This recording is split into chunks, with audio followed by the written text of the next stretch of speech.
Olá! É inegável que a partir da Revolução Industrial, a humanidade vem aperfeiçoando tecnologias com o intuito de melhorar os processos, para atingir sempre os melhores resultados possíveis. Também é inquestionável a quantidade de benefícios que o aprimoramento das técnicas nas indústrias nos proporcionou, não é mesmo? Entretanto, ao longo da história, há vários relatos de acidentes industriais em larga escala que afetaram profundamente não só a sociedade, como também a fauna e a flora vizinhas a esses locais. Muitas vezes, o equilíbrio no ecossistema alterado por um desastre demora décadas para serem restabelecidos. Neste vídeo, vamos falar daquele que é considerado por muitos um dos maiores desastres industriais, o acidente de Seveso. Afinal, como foi o acidente? O que realmente aconteceu naquele dia? Quais foram as causas? Será que poderia ter sido evitado? A partir de agora, convido vocês para entender um pouco mais sobre essa catástrofe.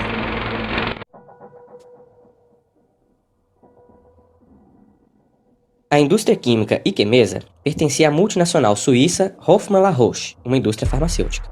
Era localizada na cidade de Meda, vizinha à cidade de Seveso.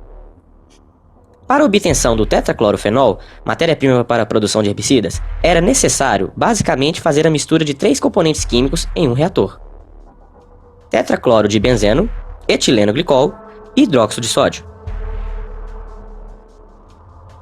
As válvulas eram abertas uma a uma em direção ao reator.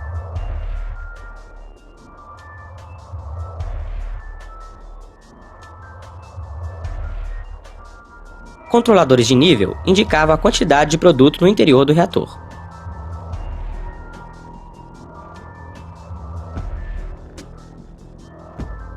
Com a carga de reator completa, iniciava-se o fechamento das válvulas que alimentavam o reator.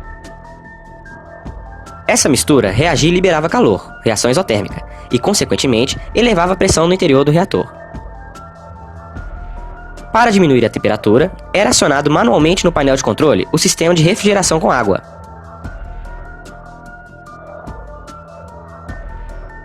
Dessa forma, era controlada a temperatura da reação.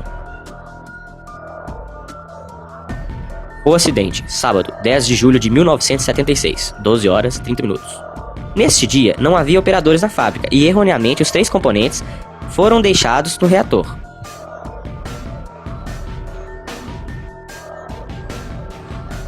A mistura espontaneamente começa a reagir e eleva a temperatura e a pressão no reator. O painel de controle ainda indicou a necessidade de refrigeração, porém, este somente poderia ser acionado manualmente. Com o aumento da pressão, a válvula vente se abre automaticamente. Desde o início, venho falando da emissão de um composto que faz parte da classe das dioxinas. Mas então, o que seria esse conjunto? As dioxinas são compostos estáveis que não ocorrem naturalmente, ou seja, são materiais sintetizados pelo homem e por muitas vezes são subprodutos não intencionais de alguns processos. Além disso, são compostos muito tóxicos, sendo que o TCDD possui uma dose letal de 1 micrograma por quilo, sendo que o único efeito comprovado até o momento é a cloroacne. Porém, há estudos que suspeitam que uma mulher grávida que for intoxicada com esse composto possa gerar um bebê com problemas de QI. E há estudos que relacionam o vazamento de Seveso com o aumento dos casos de câncer das pessoas descendentes dos afetados pelo desastre. Vale ressaltar que, em animais, já é comprovado que as dioxinas podem causar câncer. Em 2004, o candidato à presidência da Ucrânia, Viktor Yushchenko, foi envenenado com dioxina. Como podem ver nessa foto, o rosto dele foi bem afetado. Por esses fatores, que dentre todos os compostos que vazaram do reator naquela época, a maior preocupação foi com o TCDD.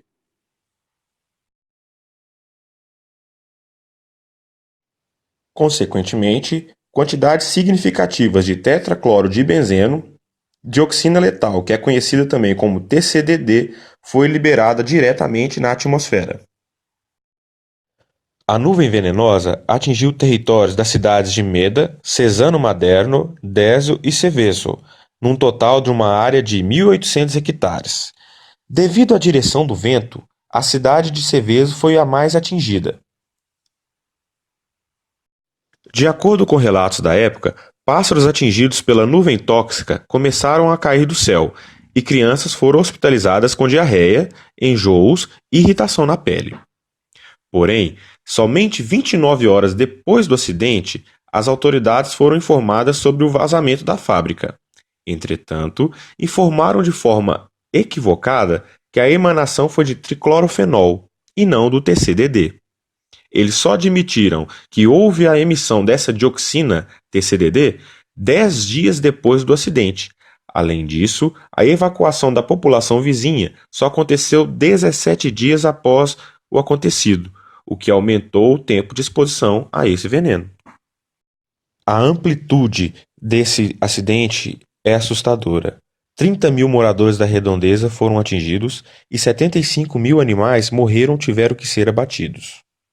O solo contaminado foi removido e lacrado em 2 bacias de concreto do tamanho de um estádio de futebol. O conteúdo do reator foi guardado em 41 galões para tratamento final. Conhecemos até então, de forma resumida, o funcionamento da planta industrial e vimos onde foi o erro que ocasionou o vazamento. Imagino que você esteja com algumas perguntas, do tipo: por que havia reagentes dentro do reator em um dia de sábado? Será que algum operário que não foi informado sobre as condições da reação quis adiantar o processo para segunda-feira? Será que havia alguma pressão por meio dos superiores para se aumentar a produção? Nesse caso, foi falta de informação ou falta de atenção?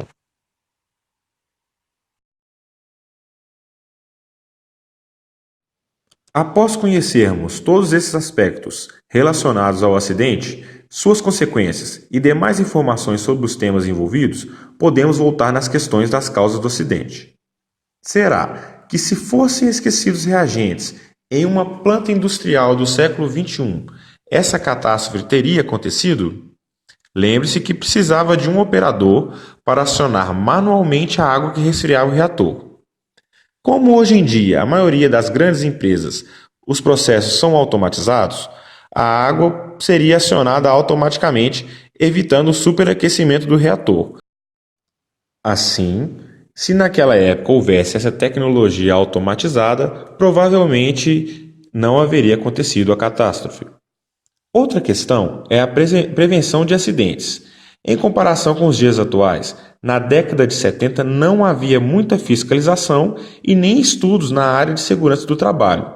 Então, trazendo mais uma vez a situação para os dias atuais, seria mais provável que haveria sinalizações para alertar a população sobre algo de errado e inesperado que acontecesse na fábrica. Assim, a conscientização de todos na planta industrial sobre os métodos de segurança é uma das bases para se manter tudo nos eixos.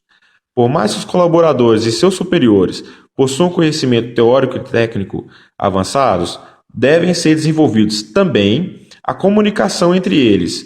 Além disso, o sentimento da importância de se realizar as funções de maneira correta não deve existir somente para manter as empresas no verde. Deve existir também para preservar a integridade dos trabalhadores, da sociedade e do ecossistema. Concluímos que as causas de acidentes nas indústrias não são exclusivamente falhas técnicas. Existem outros fatores, como a ineficácia da comunicação entre as pessoas, que é gravíssimo e muitas vezes originam as falhas técnicas. E você? Concorda com o nosso ponto de vista? Para você, qual foi o principal motivo que gerou o acidente de Seveso? Obrigado pela companhia e até a próxima!